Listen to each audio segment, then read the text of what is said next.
A new documentary explores the world of the first ever human cyborg. And this is Neil-Harbisson, is well known for his cybernetic implant. Colorblind artist Neil-Harbisson became a cyborg when he had an implant fitted that enabled him to hear colors.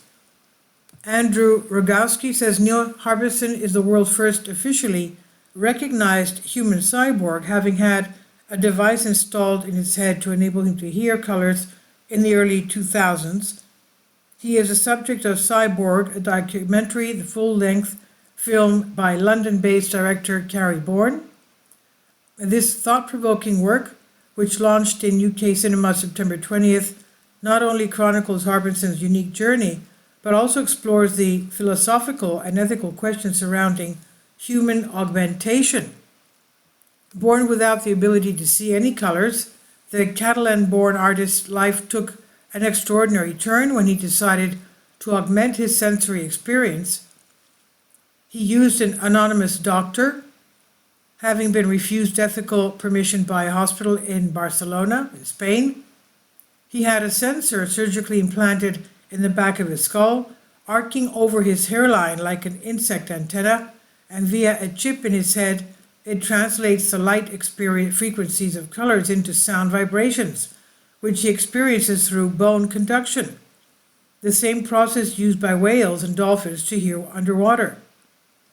The film makes almost no attempt to explore the history of cyborgism, a term coined in the 1960s by the scientists Manfred Clynes and Nathan S. Klein,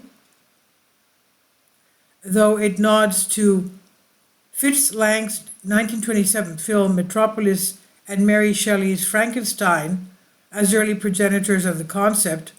Instead, Bourne gently explores Harbisson's experience through conversations with him and his close friend Moon Rabis, interspersed with commentary from other cyborg enthusiasts and the occasional critic. Harbisson explains how he came to the idea of augmentation, and it's an augmentation because he can experience infrared and ultraviolet, which are invisible to the rest of us. His system is also internet connected, so he can perceive the colors in images sent by friends from their phones. He describes how he integrated his new sense, never turning it off, and even started to dream in color. It becomes clear the sound signals are not just a proxy for colors, but a genuinely integrated new ability, comparable to people with synesthesia, who can do things like tasting sounds or feeling colors.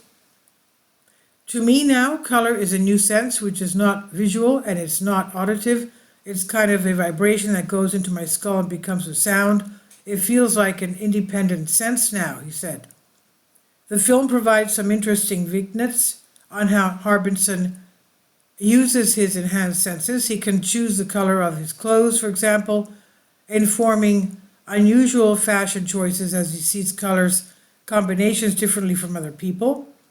He associates people and even cities with different colors, and also has an interesting line in face reading, using his sense to map people's skin colors. People who say they're black, they're actually very dark orange, and people who say they're white, they're actually very light orange, so we are all exceptionally the same, he says.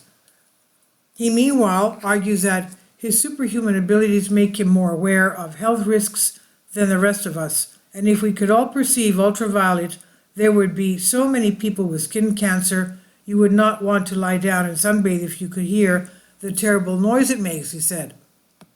Harbisson is not only endlessly enthusiastic about his enhancement, he is at the forefront of a movement of artists similarly interested in acquiring new senses through implants. It all coaxes the viewer to consider some provocative questions. At what point does technological integration fundamentally alter who we are? Are there ethical boundaries we should consider? Should we be free to create our own senses? And if so, how would we then share experiences? Will such choices become commonplace in the near future? Cyborg?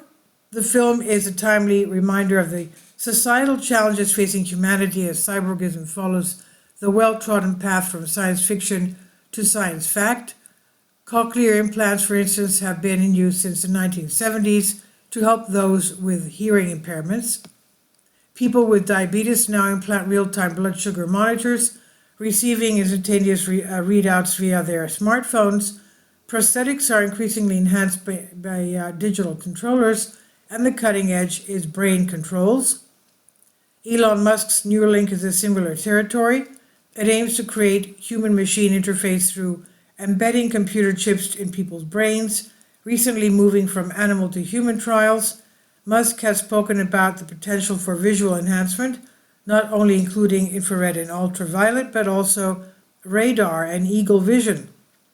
The U.S. Department of Defense is trialing computer-controlled exoskeletons, which allow soldiers to carry more equipment, while a recent survey found as many as 1 in 20 people would consider a chip implant for contactless payments. Some have been doing so since the late 1990s.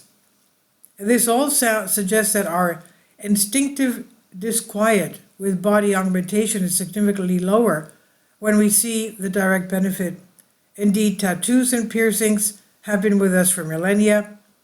If this opens the door to more surgical enhancements, perhaps acceptance driven by need will later become acceptance driven by desire and freedom of expression, in line with people like Harbisson.